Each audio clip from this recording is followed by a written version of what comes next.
All right. Whenever you're ready.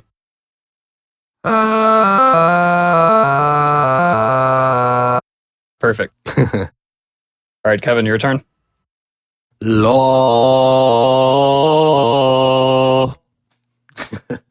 Okay. And then I'll go. La.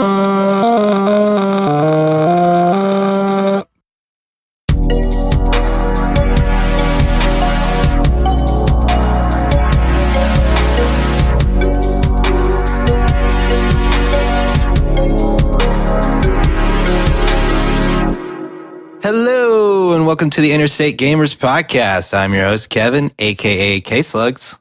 My name is Peter, a.k.a. Duo For Real, and I'm also your host. Hell yeah, dude. Hell yeah. You know, I gotta have that... Did you just say the hell word?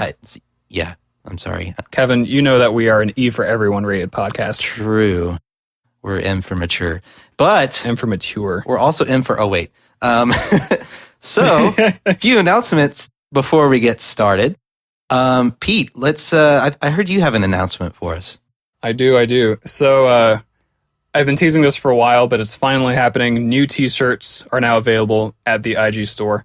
I don't remember what our URL is, but if you search the Interstate Gamers TeePublic, I'm sure you would find it, or the IG Cast TeePublic.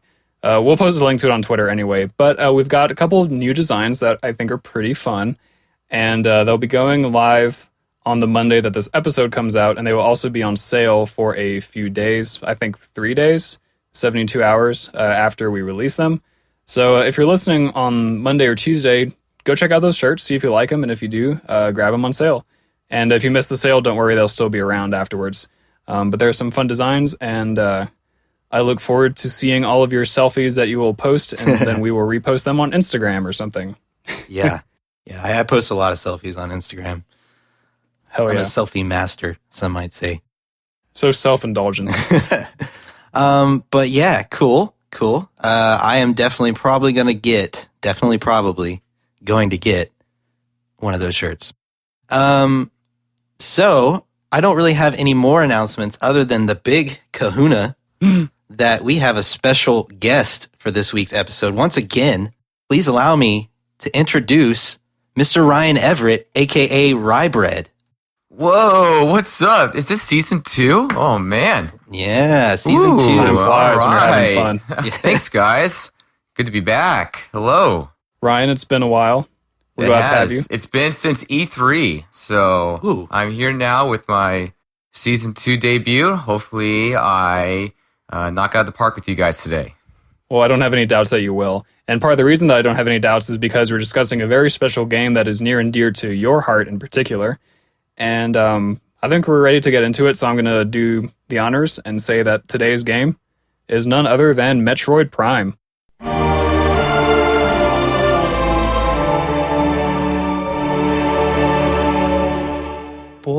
Yeah, this is it. Oh, I'm so excited for this. So, all right.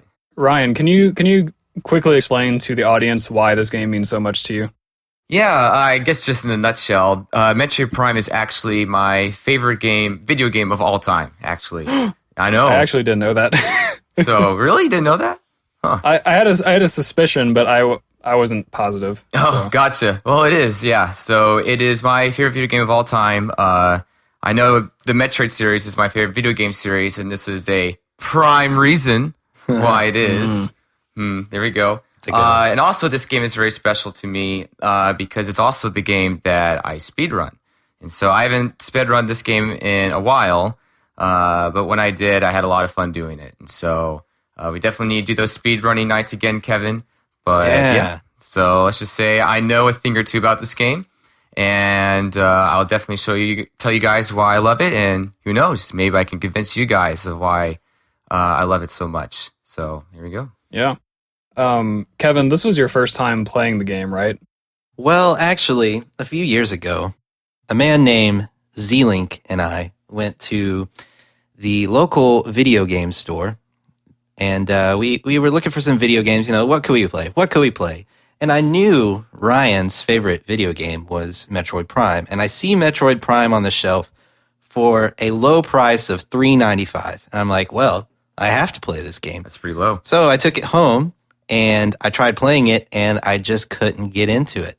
I don't know what it was, but I couldn't get into it.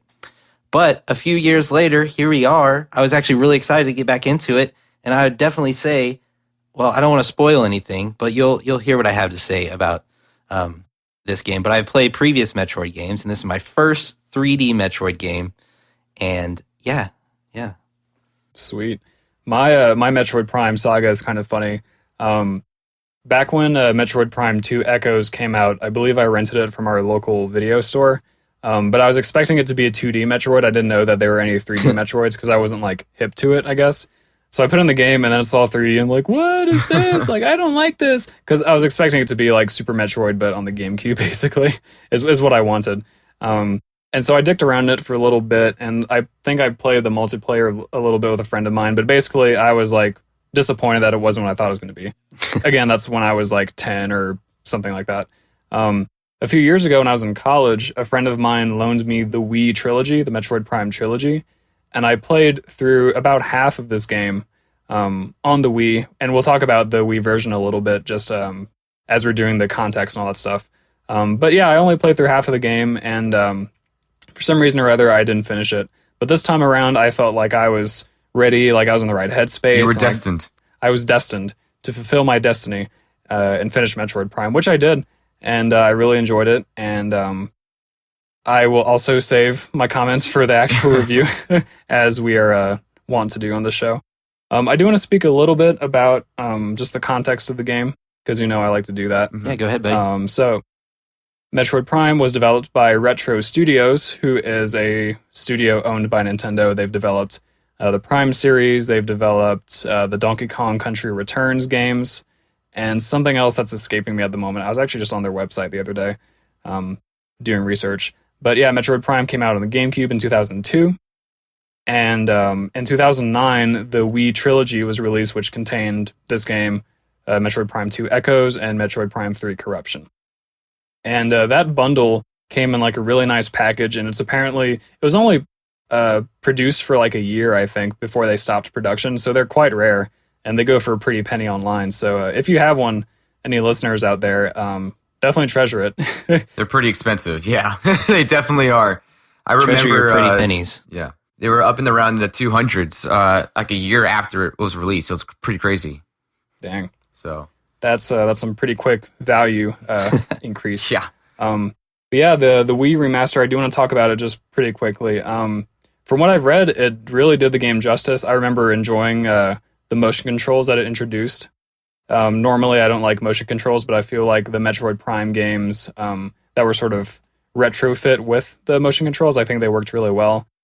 But other than that, I mean, the last Metroid Prime game, Corruption, came out in, 2007 or 8 or something? 2007, that's correct, yeah. 7. So it's been a long time coming, but Metroid Prime 4 is on the horizon. Hype. Horizon. So fun fact. So fun fact. I was just going to say, it's kind of... Sorry. My bad. Oh, man.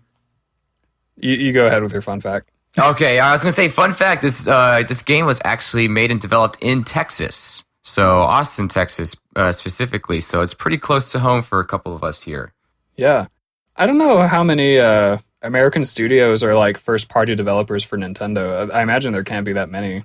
I wouldn't be surprised if Retro was the only one, actually. That's the only one I can name, yeah. I'm not sure. Yeah. Everything else, I think, is Japan-based. But yeah, so I think we've established enough context.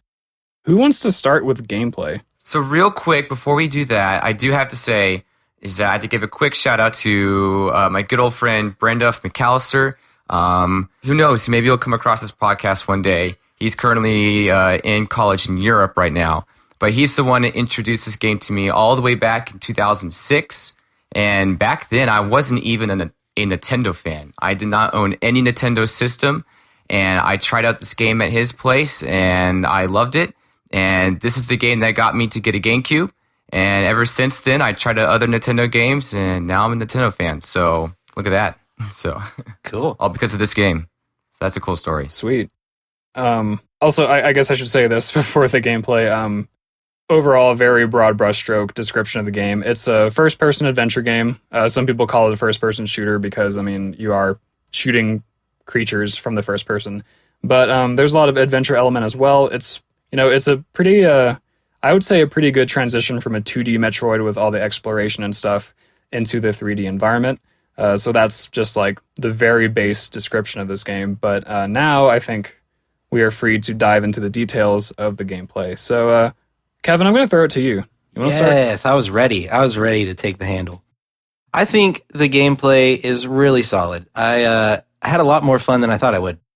When I first bought this game a few years back, I had trouble getting started. I think because I didn't really know what was going. Like there wasn't a lot of context, and it just seemed very foreign to me coming from 2D Metroid games, and I'm just kind of like, okay, what do I do?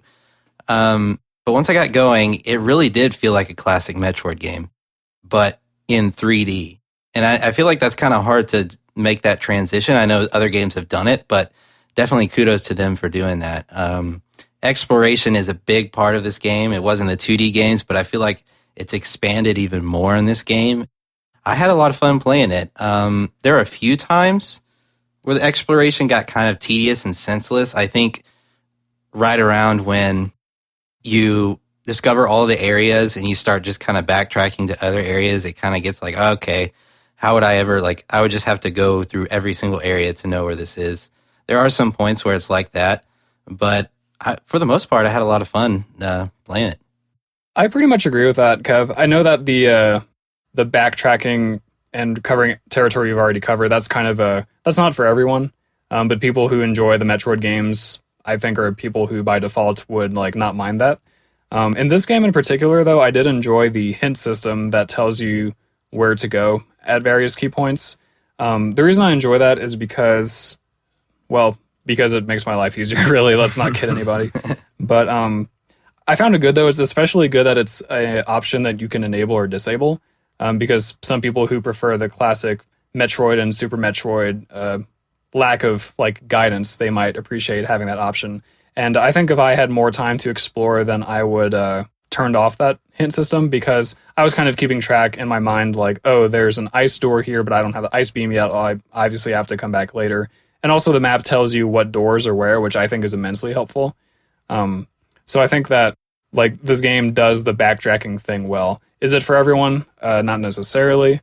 I did find myself getting a little tired of it, especially when I was collecting the Chozo artifacts at the end of the game. Yeah, that would do it. Yeah, which involved a lot of backtracking. And I have one more comment there on the content section.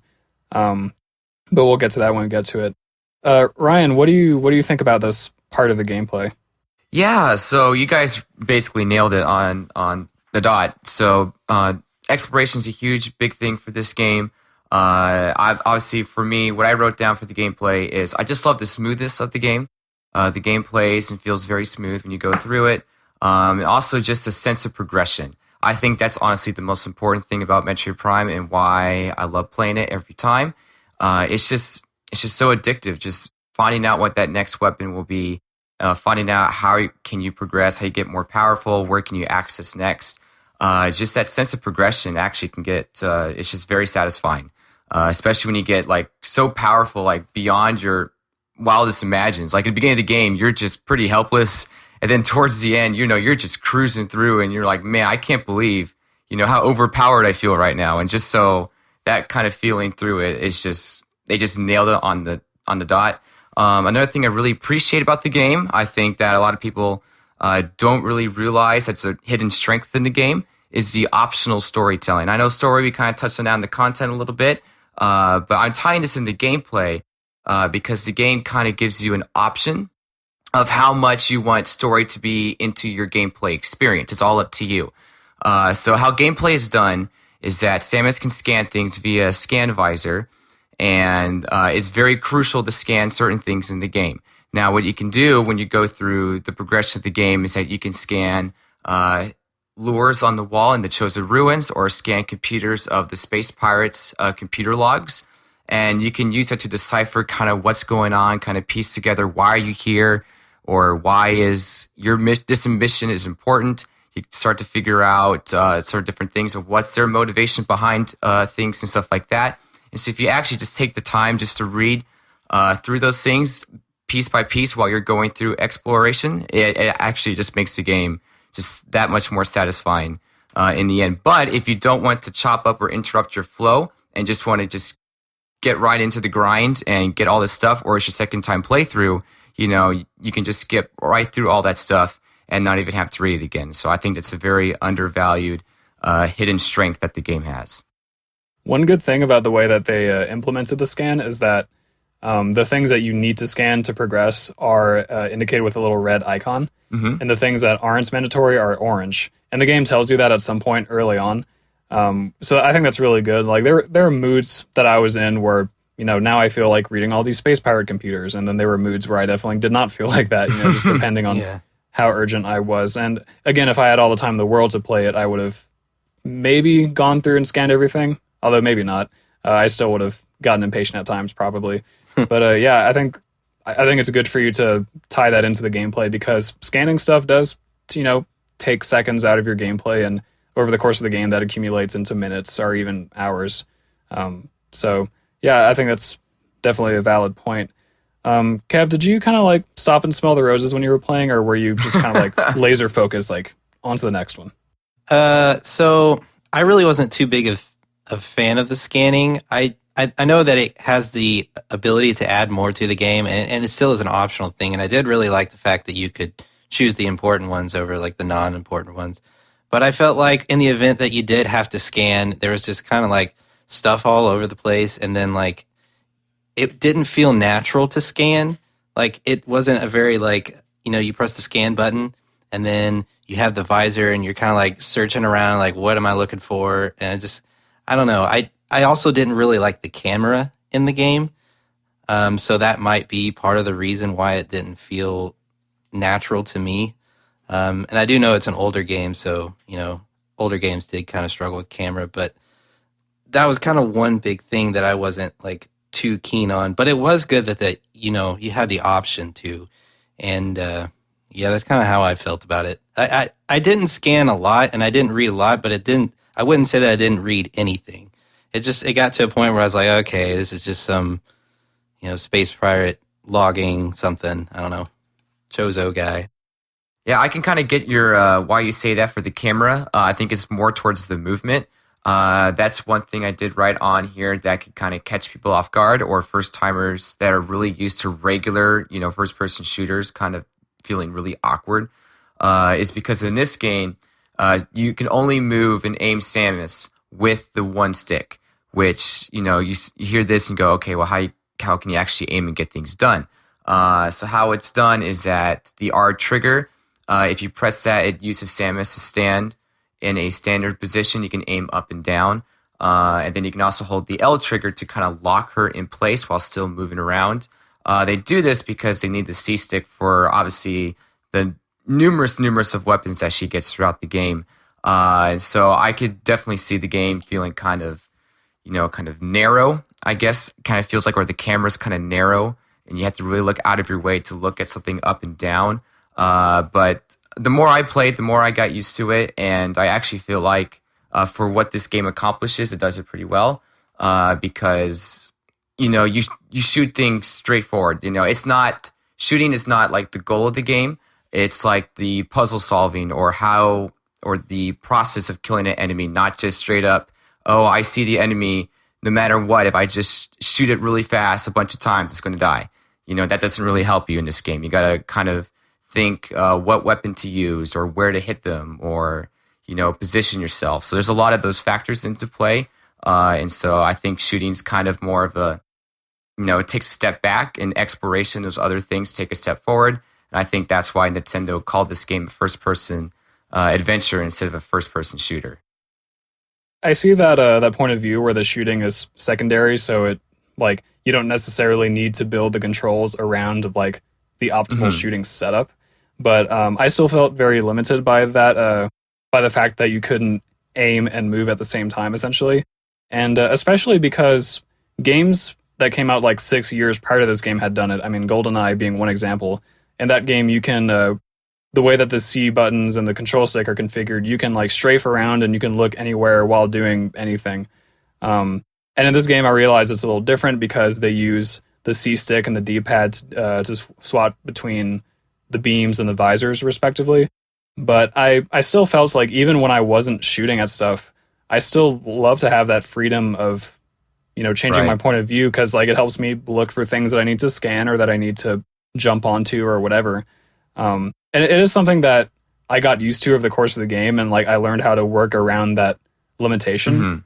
But I still think that they could have worked around, or not worked around it, but implemented the controls differently so that you could strafe freely and so that you could look wherever you want while moving. I don't know. That's one of my like sticking points, like one of my bigger critiques of the gameplay. Yeah, I do Is too. that- It's just, yeah, I know I have that too, Peter.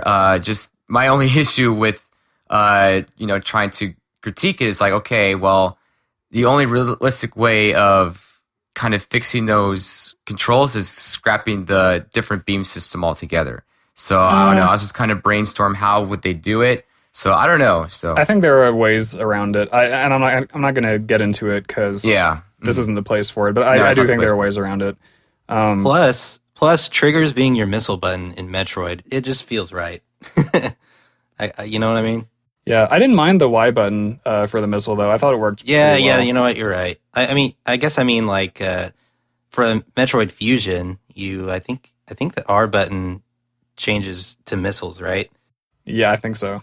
So I kind of liked that feature, but I do like all the weapons in the game. That's something I did write down. They had some really cool effects, and I thought they were really well thought out, and they fit together with all the puzzles. I thought the puzzles were mentally stimulating. They weren't boring, or they weren't boring or tedious. They were very interactive. So I'm kind of looking at you, Breath of the Wild. Hey, no spoilers. No That's fine. spoilers, but it sucks. I'm just kidding. I also really liked the different beams and the visors as well. I love the charging mechanics and how the different, like, I feel like the different weapons really do have different uses, and that's something that's kind of a nice change from Super Metroid, or I think really any of the 2D Metroids, barring Samus Returns because I don't know much about that game. But in those games, basically your upgrades would stack, and there was no reason to like ever take off upgrades. Like there was no reason to not have the ice beam. To the best of my knowledge, maybe there's some niche scenario. I'm not but sure either. I think it's niche. But in this game, like I felt like maybe the charge shot became definitely obsolete near the end of the game, or the normal power beam rather, is what I meant. But like the wave beam had its uses, the ice beam and the plasma beam, they all had their different uses. My only qualm with that is that I found that the game started to rely too heavily near the end on enemies who are only vulnerable to a certain weapon. And this is really obvious with the colored space pirates. And at the very end of the game, you have the colored Metroids who not only split into multiple Metroids, but they're also only vulnerable to a certain weapon, which I found to be incredibly irritating as I was trying to platform some stuff. So that's my only qualm. Like I felt like it was a chore to have to swap between the beams because the game was like literally telling me to, like, oh, this is a blue space part. Now I have to use ice beam. Like, okay, well, cool. Like, I don't know. Yeah, it does that quite a bit towards the end. Yeah, but other than that, I really enjoyed how they implemented it. It's just like that's my one qualm with it. Yeah, I kind of noticed that as well, but for the enemies, I kind of like that because it's like, okay, you have to diagnose which enemies are vulnerable to what. Obviously, with the space pirates, it's like pretty obvious. But there are some enemies like, and maybe I didn't explore all my options as well as I could have, but the Chozo ghosts. Yeah, Chosen Ghosts. You have to shoot them with the regular blaster, right? Power beam, yeah. Power that's beam. correct. Yeah. So there's certain things like that.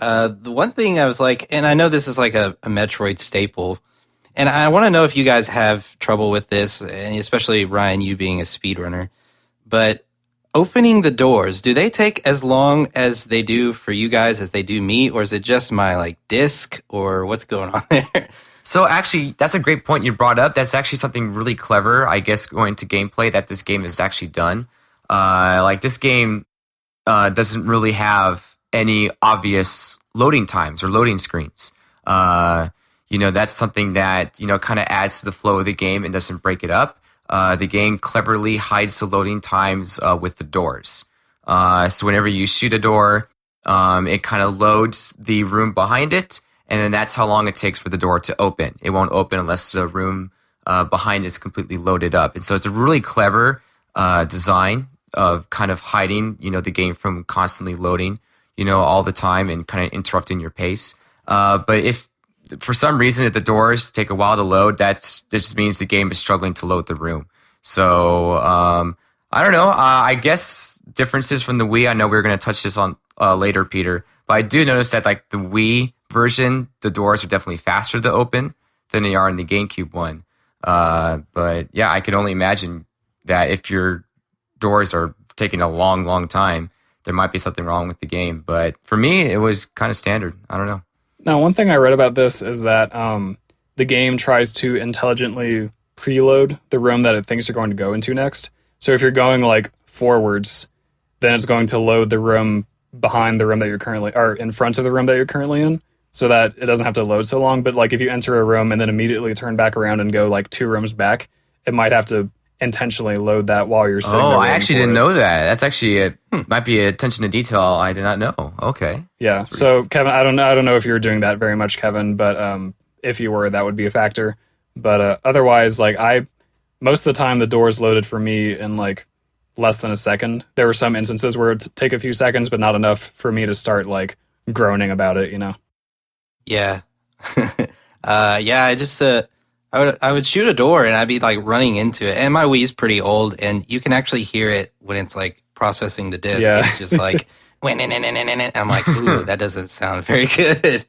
So it could be my disc reader or something like that. But it's actually kind of impressive, speaking from a programmer's perspective, that they had the mind to do that. That they're like, okay, I'm going to load this door before you get to it, which is pretty cool. That means you have to have at any point the ability to load 2 full rooms at one time.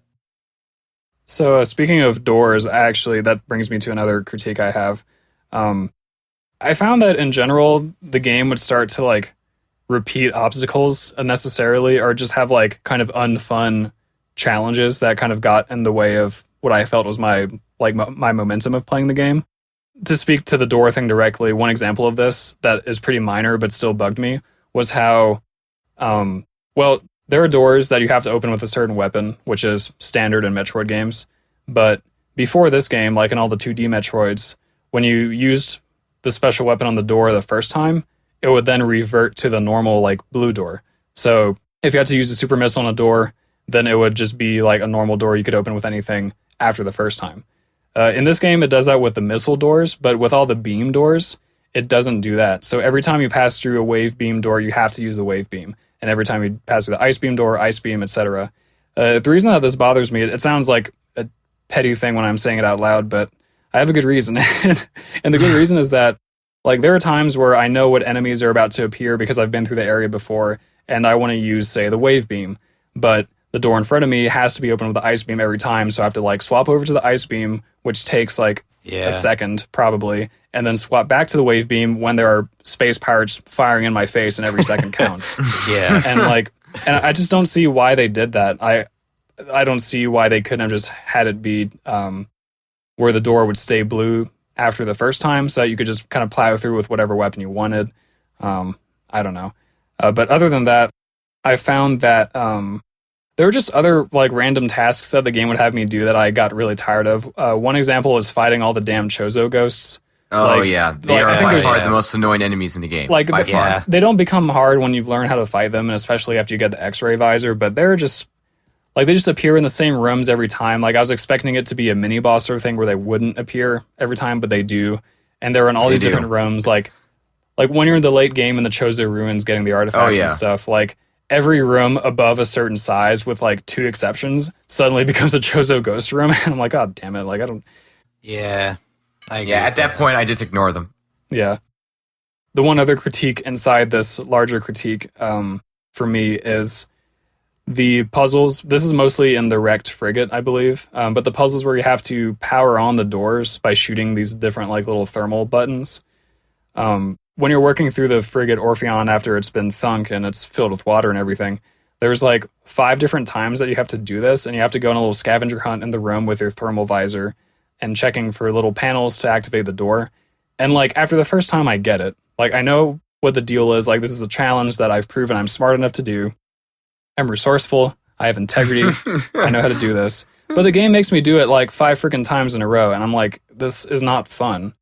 I mean, I get that the sunken ship is kind of a little more of like a mysterious area, and it's a slower pace than, say, like, I don't know, Magmore Caverns or something, but it's just not fun. Like, and I hate to say that because I do like this game, but this critique and then the next one I have are going to make it sound like I hate this game, but I really do like it. But I just feel like there's some BS that it throws at you sometimes. I don't know.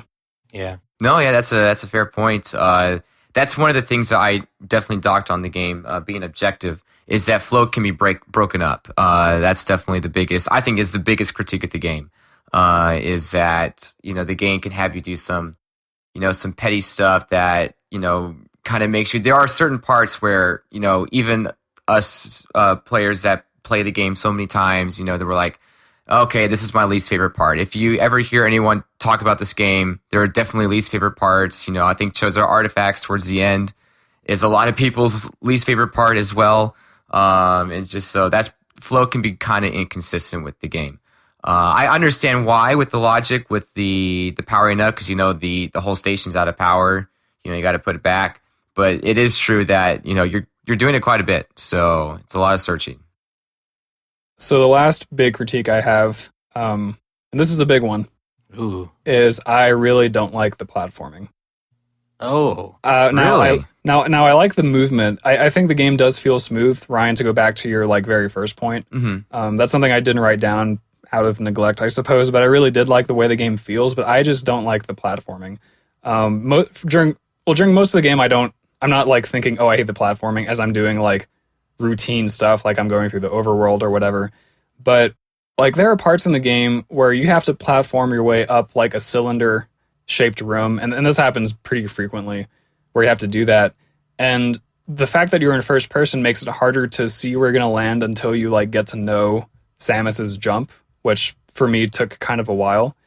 And maybe the answer is just get good, which I did eventually. But I think like having platforming heavy sections in a first person game just doesn't work. Like, and especially since you can't really move the camera while you're moving, so you can't like correct yourself in midair very easily. You can, but not while like changing your viewpoint, which made certain sections very difficult for me. There were definitely sections in the game where like after I felt like I had a pretty good grasp on the platforming, I would still mess up. Mm-hmm. And again, the answer might be that I just wasn't good enough, but I just don't think that's fun either. And I know that platforming is a huge part of Metroid games in general, and for good reason, but I just think like in this new first-person environment that they were exploring, I think they should have toned it down. And they did for most of the game. It's mainly like some problem sections, but I found those problem sections to be really bad. Gotcha. Yeah, it hasn't really bothered me too much. I don't know, maybe because I'm just so used to it, and I've basically memorized the areas to where platforming is fun to go through for me. But I don't know, I had never really thought of it from that perspective. It just never really bothered me before, so that's just interesting. The camera definitely doesn't make it any easier. Me personally, I like platforming, especially 3D platforming. So like, it wasn't like I had fun doing it, but there were some times where it was a little frustrating, especially because of one reason that we'll get to later, which you'd think I'd talk about in gameplay, but I'm not. But yeah, no, I see what Peter's saying. There are definitely times where the platforming is like kind of like wonky because of the way the game is designed, especially the first person view and the fact that you can't change your camera to like, okay, where am I? Mm-hmm. That goes kind of like, eh. Yeah, if you mess up, it can be very frustrating. I definitely get that feel sometimes, especially in a large room where you fall all the way down to the bottom. Yeah, so I've done that before. Yeah, so. And sometimes the platforms aren't always well put together. I think because of the way Metroid is designed and the nature and the intricacies that they put into the models, there are some like holes you could just fall down that you didn't even know were there. Mm-hmm. So I've had that problem, but it wasn't a huge problem for me. But I see what Peter's saying for sure. There were definitely moments where I like had a mini rage where I was like, "Come on, Jeff!" Come on. Just for messing up. Yeah, I think that's like just back to the cup of tea kind of thing. I don't know. It never really truly bothered me, and I actually liked a lot of the platforming. But yeah, I definitely do see your point and where you're coming from, though. Definitely do. while I'm complaining, I do want to finish off my complaining by saying that that the sunken frigate area combined all of my worst critiques of the game. It combined platforming heavy sections that frustrated me. It included areas where I really would have enjoyed like being able to move the camera freely. There were areas that had a lot of unnecessary obstacles, in my opinion, like the door thing. So I was just not really enjoying that area very much. Not. I think I know exactly what room you're talking about. Is it the elevator room where you trying to go up the elevator? Yeah, the big like cylinder room with all with the tentacles on the wall, and you're trying to shoot them and jump up and turn around to the platforms behind you. I know exactly what you're talking about. That room can be tough. Yeah. Well, I would like to list a few. I don't know that you'd call them critiques or minor things, but I would just say recommendations. Is one, I feel like Samus could move a little faster, and then two, as you were saying the thing about the door, I thought, what if the first time you shoot the door, you unlock it, and then after that, you can hit it as many times as you want with just any beam? I thought that could be... That's what I meant. Yeah, that's what Peter was saying earlier. Okay, yeah, that would be pretty cool. But I'm kind of done with all of my stuff, and I think we've elaborated on the gameplay a lot, but I'll just wrap up by saying that overall I think the gameplay was a lot better than I thought it would be, and I had a lot more fun than I thought I would have, so I really enjoyed it. Yeah. I guess just one quick point for me is that one of my favorite things about this game is the boss fights. I think the boss fights in particular are incredible. They are huge, large scale. They definitely seem intimidating. And just the interaction with the bosses, how you had to cleverly beat them in the whole process and try to figure that out. And also, one thing I really enjoy about the game is the usage of power-ups. I think a testament to this is, spoilers, is like the Metroid Prime final boss. In that final boss sequence, you basically use every single one of your major power-ups at some point, during that boss fight, and they definitely make use of all of Samus's abilities throughout the game.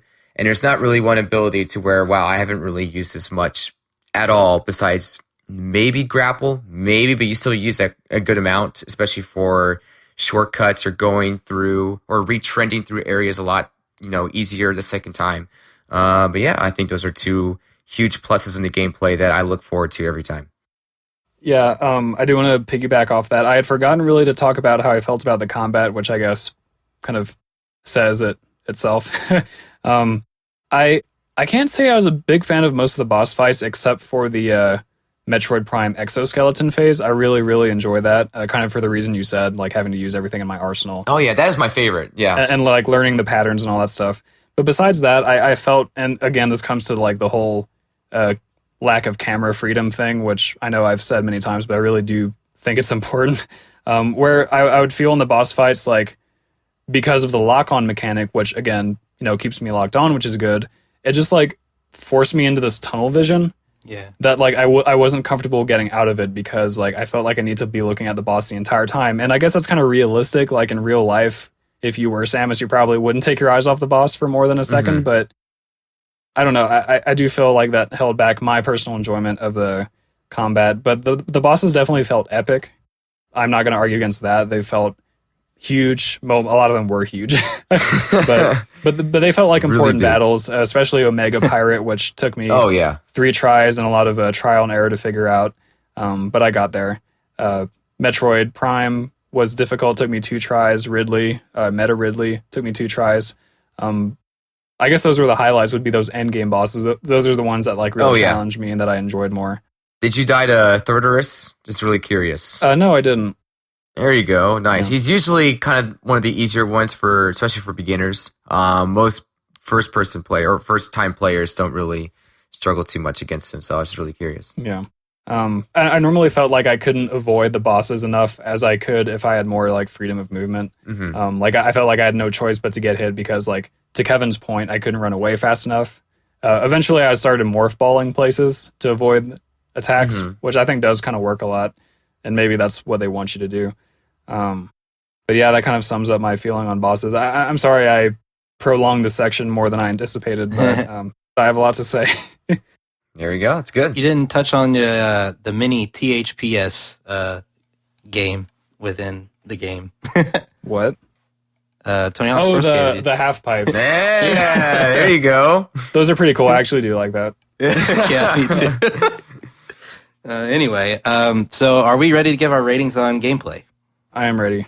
I'm good to go. Well, I guess since I started off, I will give mine first. I gave it a 93. Dang. Yeah. Nice. I gave my gameplay, Ryan, I'm sorry in advance. I gave it an AT. Ooh, Peter, I'm hurt. No, sorry. I'll make it up to you, I promise. Spoiler alert. I just lost the energy tank, dude. Man, ow. I just got punched by the Omega Pirate. That hurts. All right. So for me, just kind of sum it up again, just everything. I love the smoothest sense of progression and all that, but, the flow can be broken up. I gave it a 95. That was mine. Dang. I could see that. I kind of got the feeling from everybody's, like, the way they talked about the game. I was like, yeah, I could see these scores being a thing. So, anyway, moving on to everyone's favorite section, aesthetics. Aesthetics. Wait, what? Man, he sang that full encore. We were not ready. man. I wasn't ready. No. I'm mixing it up. Metroid Prime, more like mixing. Oh, Prime. No. Nailed it. Suck the landing. 10 out of 10. Would recommend. Anyway, moving on to visuals. Let's hear from our good buddy Ryan. Okay. Well, actually, so I'm glad I'm starting off with this. This is actually my favorite part of the game. I think this is by far one of the greatest things about the game.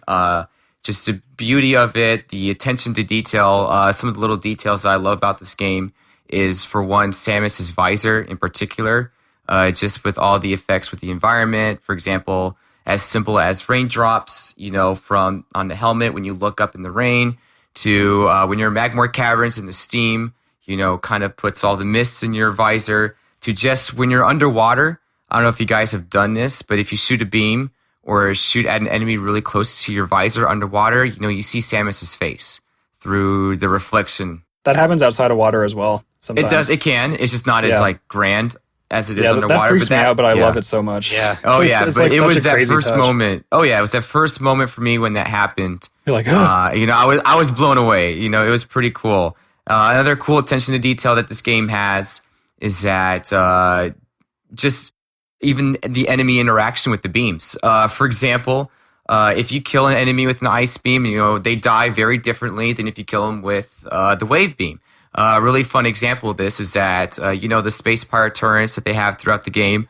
Funny thing that you can do, if you kill the turrets with the wave beam, you overload them with so much, electrical energy that before they die, they just spaz out and they just aim in random direction and just rapid fire. They just rapid fire, go crazy in random directions, and they blow up. And so it's just kind of a cool detail that all these different enemies can die in certain ways. Like the She-Goth, when they get electrocuted, like stuff like that. It's just a lot of those things. And then the locations are beautiful. They just are very recognizable. They stick to you. I remember my friend James Young, when he was playing the game for the first time, he'll walk back through a room, a second time, and he would look at me and goes, "This is unbelievable. I know exactly where I am." Just because even though, Phendrana Drift is very large, each room is uniquely designed different and each has a different feel. And in each room, if you walk on in, you're like, okay, I think I have a good sense I know where I am because I know this part. I've seen this before. And that's just kudos to the design team just to get that feeling and make every room just really stick with you. And just memorable and stuff like that as well. Fun fact, by the way, did you know that in 2004, G4 came out with a video of the best video game graphics of all time? This game won it. So that game won their top 10 list of the best video game graphics of all time in 2004. And so I would be hard pressed for you to find me a better looking game pre-2002 than this one. So yeah, I love how it looks. Yeah, Banjo-Kazooie. I agree with all that, Ryan. The aesthetics overall is definitely, I think, the strongest suit of the game. The environments are gorgeous. I just love how they convey that sense of like ruin and isolation, depending on what area you're in. The highlight for me was Phazon Mines. Ooh. Both the visuals and the audio combining together, like I just felt such a sense of dread and like apprehension and tension that I hadn't felt anywhere else in the game. And part of it is because the gameplay there is harder as well. Oh yeah. Which I kind of appreciated actually. But like that combined with the aesthetics was just so memorable for me. I love the creature designs. I especially love the Space Pirates and the Sheegoth and the Metroid Prime. I think those are all great designs. You kind of touched on the interface and the visor and the heads-up display already. I do want to say I love the title screen, or the title menu rather, like the graphics of all the. I mean, it looks like the interior of a Metroid, kind of all the. It is. I'm pretty sure it is. Yeah. Yeah, and I mean, I think that looks really good even today. Like overall, I think the aesthetics of the game have aged really well. Obviously, it doesn't look like a game running on an Xbox One X or whatever, but it's it's very good. The frame rate is usually a good 60. Every now and then, like especially when you use the wave beam on like flying pirates, it'll drop down a bit. But it never got so bad to where it like broke my immersion, because it always happens when there's like a bunch of stuff going on the screen, so it kind of gives it that theatric feel on accident. That's something that Kevin and I talked about with Mega Man X, but it happens here too sometimes. And I have a couple more comments, but Kev, I'm going to toss it to you. What do you think? Yeah, so I think the visuals are pretty good and pretty solid for the most part, especially for the era that it came out in. You know, there wasn't a lot of stuff like that. And hearing the fact that Ryan said you won an award back then is kind of crazy. My biggest critique, and it actually bothered me quite a bit, is the lighting in this game. Yes. I know It can get kind of dark. Yeah, absolutely. It can get very dark sometimes. Is really bad, and there's sometimes you don't even know where you are, and that's what I was going to say in gameplay. It's when you're platforming, like sometimes you don't know where you are, and some of the visors, like I know you have like what do you call heat vision and X-ray vision, thermal but visor, it doesn't really make it any better. It's just kind of like, where am I? I think it might have been the sunken frigate that where you're like trying to climb up, and there's like tentacles in your way, and it's just like that was the worst part because. It did not, like, I looked straight up and my brother was sitting next to me and I was like, can you tell what's like happening here? He's like, no, I really can't. I was like, me either. I just had the worst time trying to figure out where to go. So the lighting was pretty bad and kind of ruined it for me. But I do really like the environments of the game. I love all the different areas that you can go to. They all each had their own feel, as Ryan said. So honestly, that is pretty much everything I have to say about visuals, but like I will comment on more, but those were the biggest things that I took away from it. Yeah, in case you couldn't tell by my emphatic agreements, I wrote in all caps, "It's too dark sometimes." Yeah, like now hold on. Sometimes it's intentionally that way. Now hold on, Ryan. Let me finish. Yeah, you're right. No, but I mean, I get it. Like. Again, if you were Samus, that is the way that it would be sometimes, and I appreciate that. Like, it certainly is immersive, but I think they could have toned up the darkness a little bit, made it brighter, is what I mean to say. Because there's some times where like I cannot see where I am, and if I'm platforming, especially if I'm platforming and I need to like pivot around to find the next platform and it's dark, like I can't tell what's going on.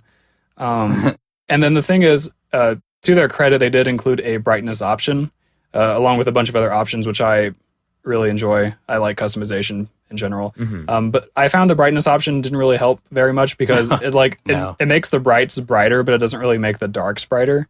So like all it does is just increase the contrast and hurt my eyes, basically, is what it did.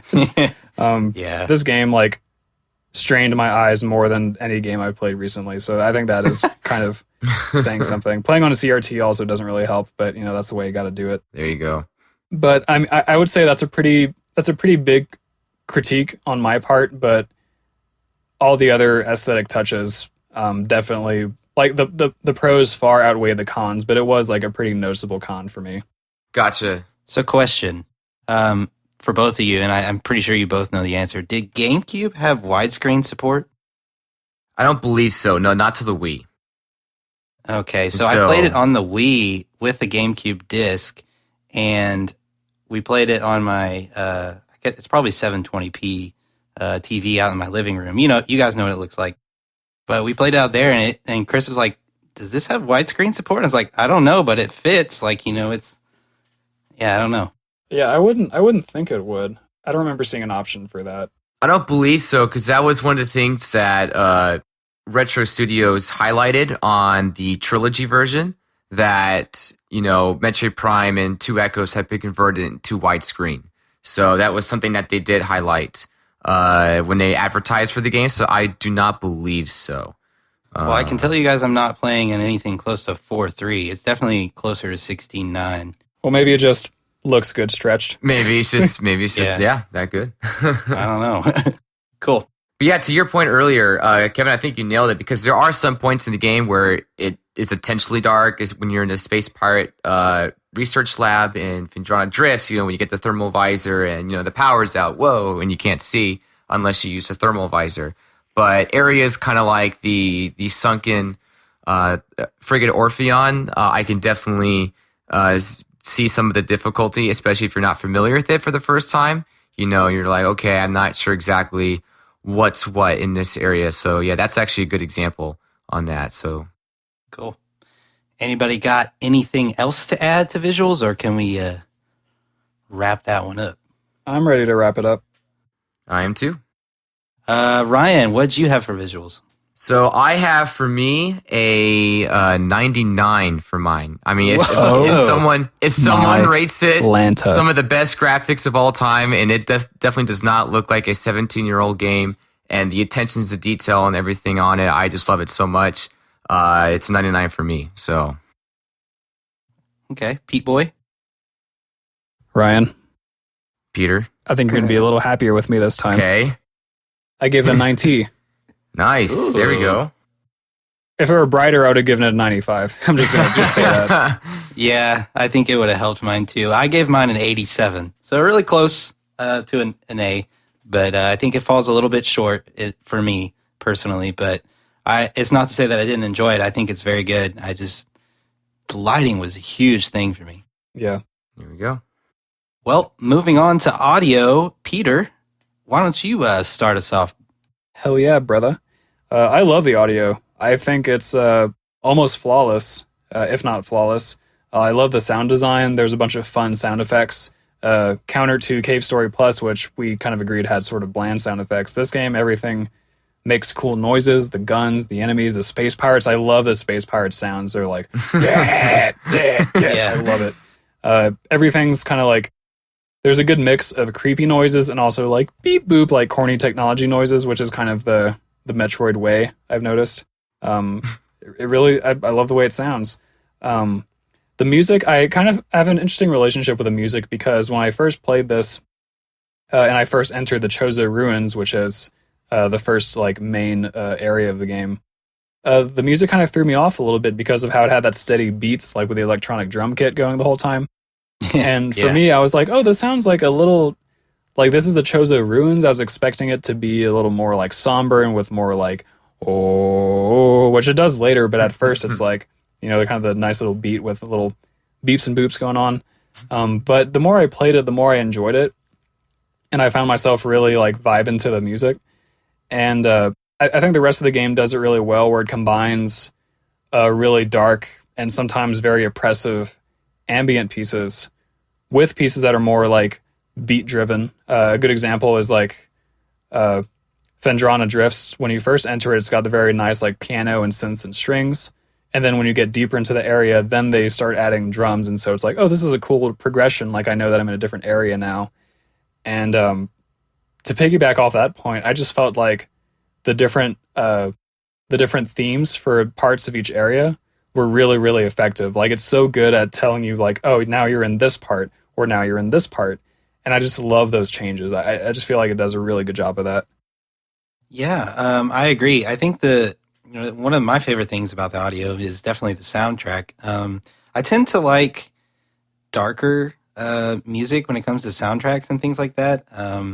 Majora's Mask is one of my favorites. Banjo-Kazooie, very dark soundtrack. Yeah, Banjo is a little bit different. But there are some like dark soundtracks that I really like, and I don't know why. And I also like the dark aesthetic to Metroid as well.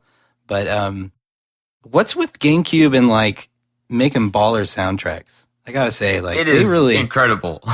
had a lot of good soundtracks on there. Plus, it contains a lot of the classic Metroid themes that we know and love today. So yeah, I always love the, when you're coming in after loading up the file, come in from a save station, you're like, ba ba ba ba. Yeah, such a good fanfare. Yeah, I love that. And the sound effects are really cool. I love sound effects. I didn't think it was the best sound effect like game ever, but I thought they were really good. I mostly like the roars and sound effects of the creatures, as you already mentioned. And yeah, the blasters and things like that. But everything else was kind of okay, yeah. But it's not like a Banjo-Kazooie where everything is just music to my ears, but I think it's really solid overall. Ryan, what do you think? Yeah, there we go. So music is definitely one of my favorite parts in this game. It's one of my favorite video game soundtracks ever. I just think some of the really strong points of the soundtracks is, the clever, awesome remix in the Magmore Caverns to, the beauty that is Phendrana Drifts. The first time when I entered, the Phendrana Drifts for the first time, I was super excited. I got to a whole new place.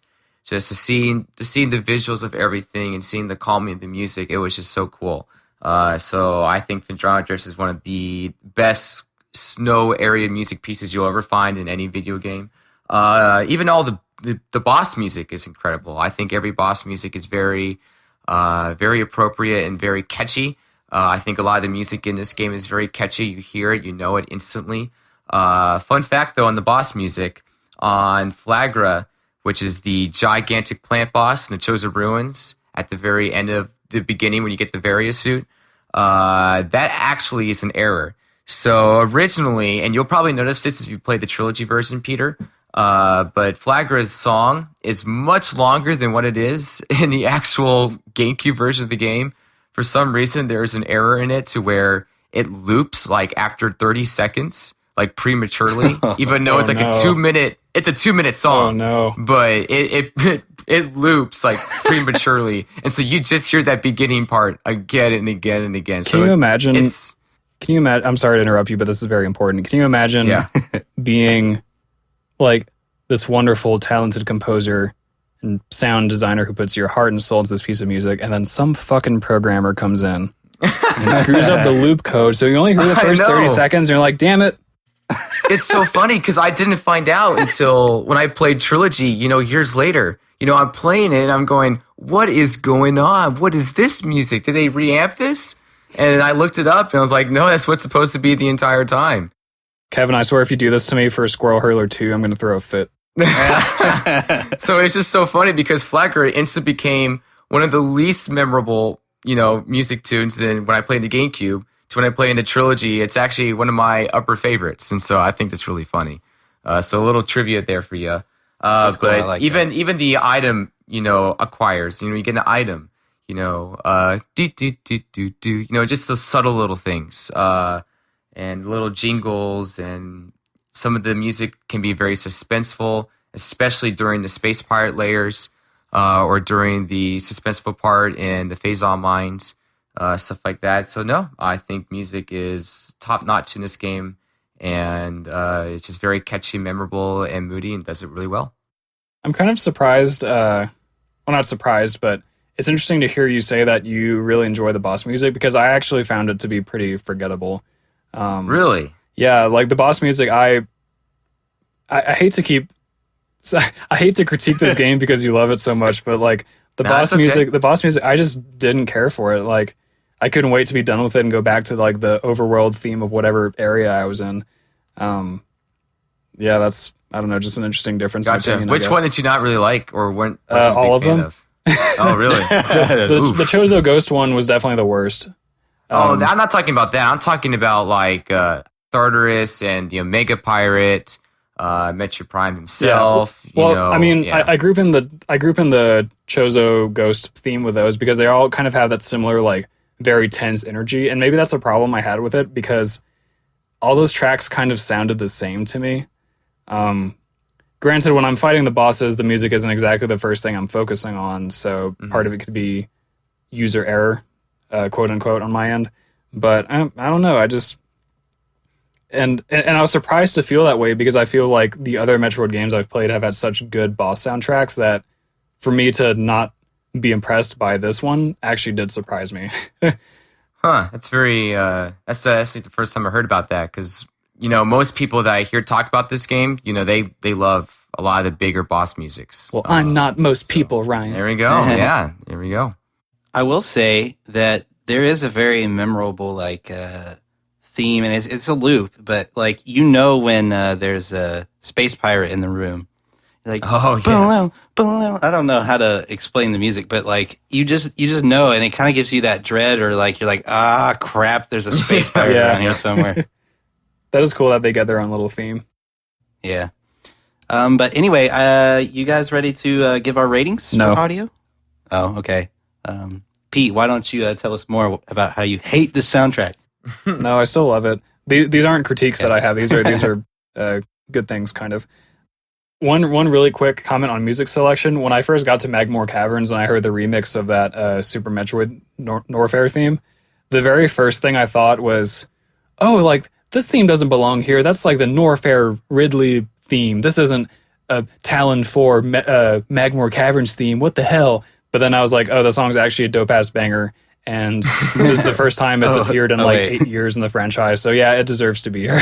Because I think that's the only time in the game where where a main area's music is a remix of other music from the series. Although Ryan, I'm sure you can correct me if I'm wrong about that. I believe so. I can't really recall another Metroid game doing that.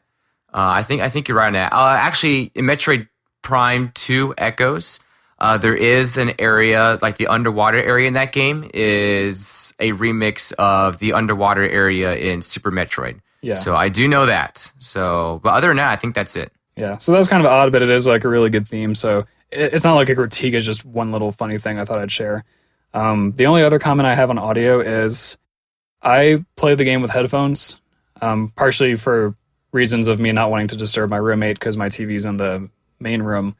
But I love the game in headphones. And when it's really dark, which is, as Kevin and I agree on, 100% of the time, not exactly true. When it's really dark, the headphones really do help. A huge example of this was when I was fighting the core form of Metroid Prime, when it would disappear and I hadn't quite figured out which visor to see it with yet.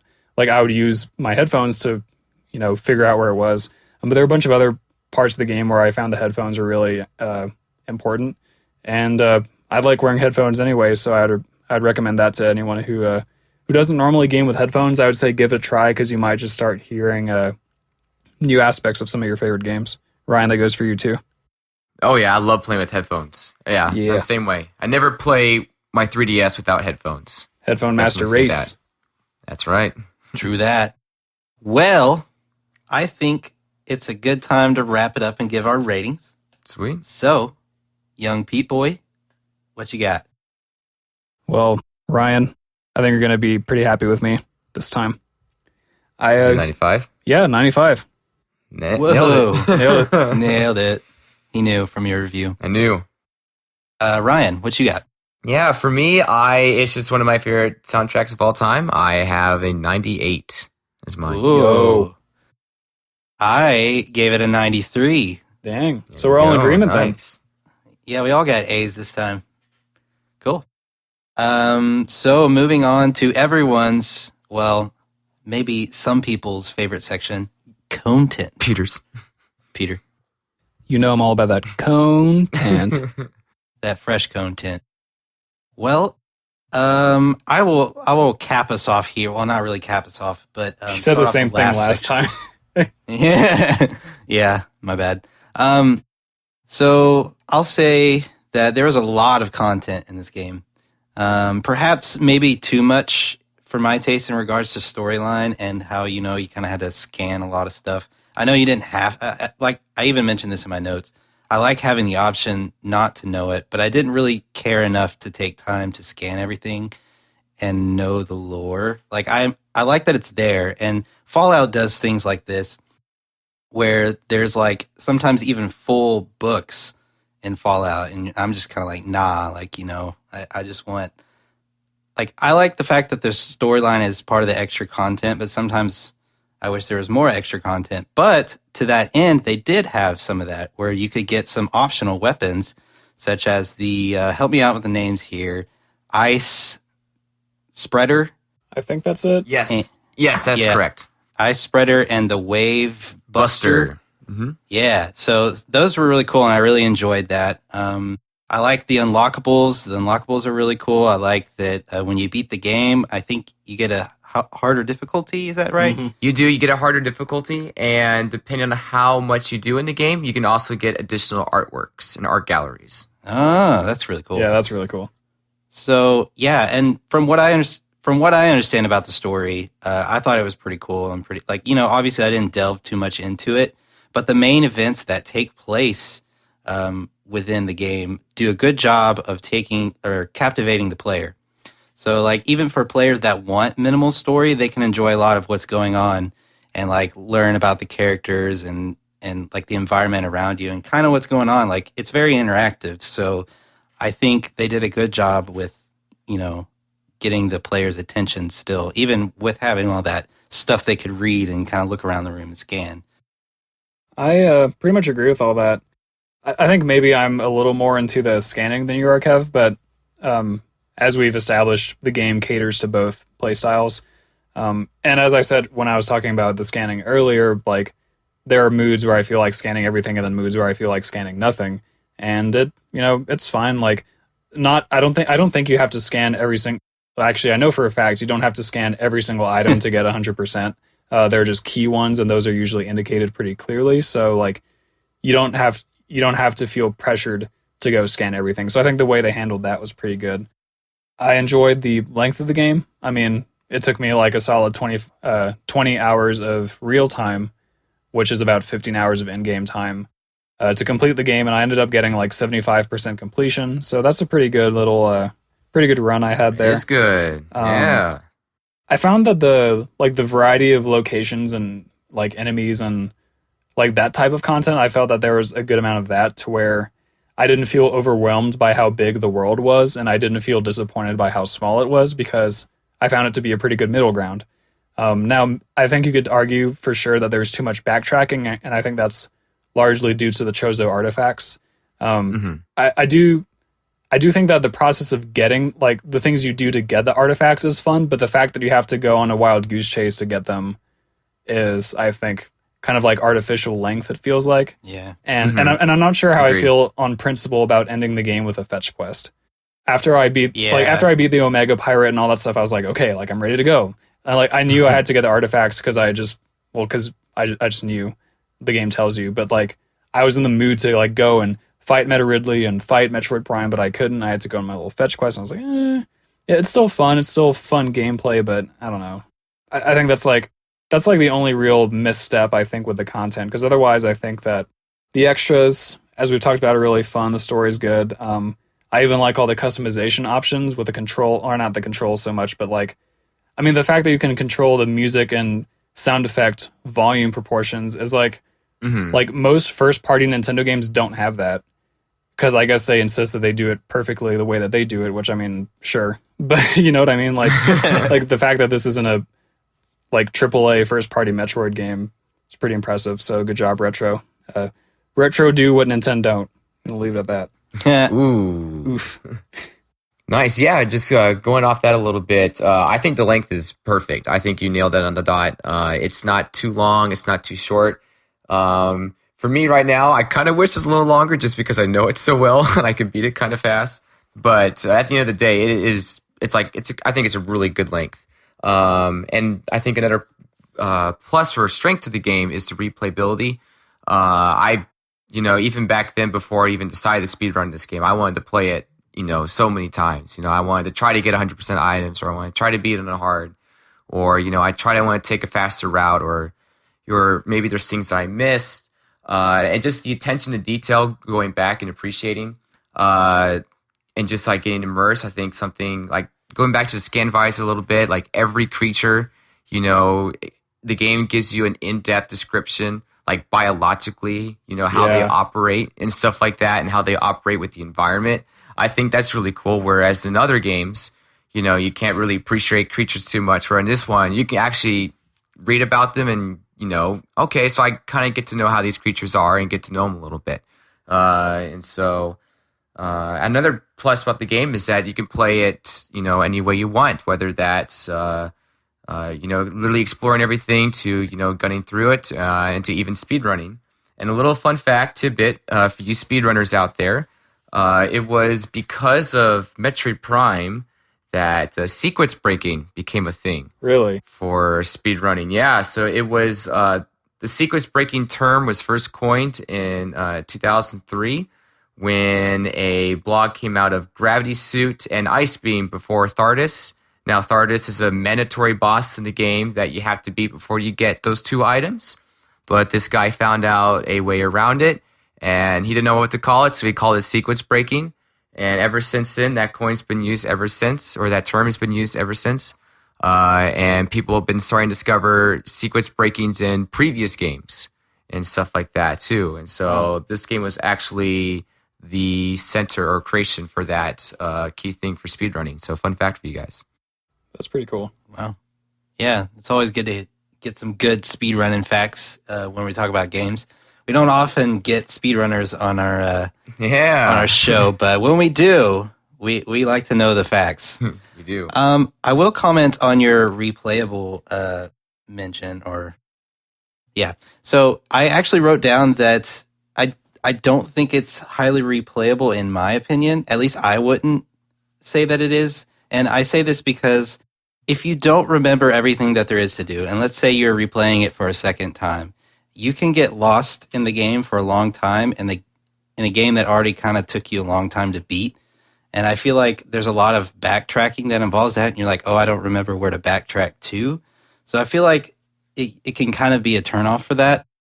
I don't know that I know a lot of people who play. Obviously, you speedrun it, so it's kind of hard to compare this to. But I don't know a lot of people who have gone back and played it a lot. So I wouldn't say that it's highly replayable, but that's really just my opinion. Maybe I'm the only one that wouldn't go back and probably play it. Like, I would consider it an accomplishment to beat it, and I would consider it a really good game, but I don't think I would play it again, if that makes sense.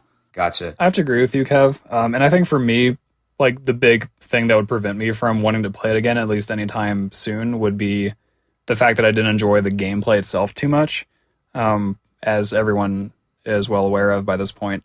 Well, I mean, I enjoyed enough to give it an 80, but not enough to give it like a 95 or something, because if I enjoyed the actual gameplay a lot more, then I would go back and want to play it again. But as much as I loved the visuals and the audio, there's less incentive for me to go back and see those visuals and hear that audio again, because like that's kind of the thing where it's, I mean, music you can listen to on YouTube or whatever, but like other than that, I've kind of experienced the game already, and I think it's kind of okay for it to be a game like that, because it is so cinematic and so immersive that like it's kind of like a movie where like I'm not the kind of person to see movies multiple times. I know some people are, but I feel kind of the same way that you do, Kev. Yeah, I'm actually that kind of person. Like, if I see a movie, I probably won't watch it again. So there might be some of that in there too. Gotcha. And Ryan likes to go back and look at the intricacies, and I think that really helps when it is your favorite game or one of your favorite games. I know, like, Fallout is this very extensive thing, and I do like going back and looking at either some of the lore or some of the characters' like experiences throughout the game. So I can definitely identify with it, and I can understand like why he likes to replay it. But I think for me personally, I don't know that I would play it again. I might play it again, but I wouldn't want to get lost. That's for sure. That just goes back to the point I made earlier. This game is definitely not everyone's cup of tea. That's like, if someone were to ask me, recommend one video game for me to play, if I don't know what that person likes, I would probably recommend actually like Paper Mario 1000 Year Door or something. I probably wouldn't recommend this one. I wouldn't recommend that game if I didn't know someone. No, I definitely would. No, I definitely would. I love 1000 Year Door. But no, it's just not everyone's cup of tea. And so I definitely completely understand that. But for most people that, I kind of see that do really enjoy the game, they love replaying it. And I definitely see that from like people who review the game and stuff like that as well. Cool tidbit though. You'll appreciate this, Kevin. Did you know that you can actually play through Metroid Prime with the fusion suit? I think I did, yeah, because I think, one, we've talked about it before, and two, I saw on the menu that you can import Metroid Fusion stuff. So that's pretty cool. Yeah, so if you combine Metroid Fusion with the game Game Boy Advance connection with the GameCube, not only can you unlock the original Metroid on it, which is pretty cool, but you can also play through the entire Metroid Prime adventure via the Fusion suit. And what's also pretty cool is that, because it's also available for you, without that difficulty in the trilogy version, the suit does change visually when you get the Varia suit and the Gravity suit and stuff like that. So I think it's a pretty cool tidbit extra to the game. Then also what's cool to the game is that instead of, this game's kind of different from other Metroid games where it doesn't necessarily reward you for beating it at a certain time, trying to get as fast as a time as possible. It actually kind of more rewards you for item collecting. For example, Peter, I believe you got the ending where Samus takes off her helmet, right? And you get to see her face at the end, right? That's because you actually got it right in the dot. That's the ending you get if you get 75% of the items. And so you barely got that scene.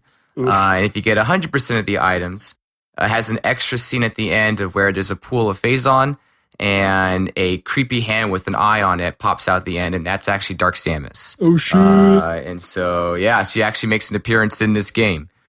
Yeah. Golly, this game is 17 years old. 17 years old. Oh, man. Doesn't look like it. It's pretty crazy. Yeah.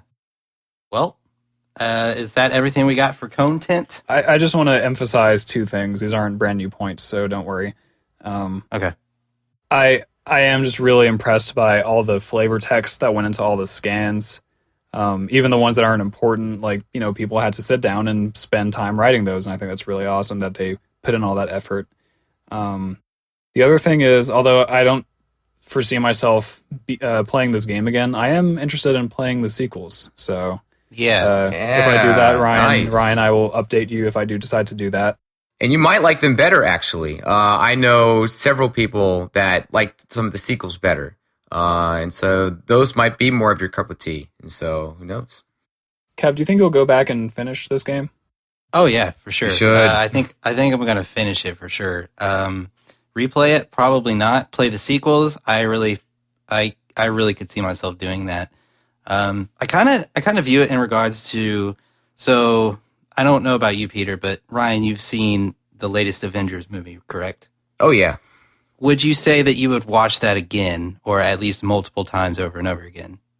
I would, and I actually finally rewatched it again for the first time the other day. So I finally rewatched it again. Oh, my point is moot, but I was going to say that, personally, I really enjoyed that movie, but I wouldn't go back and watch it again, but I am inclined to see the sequels.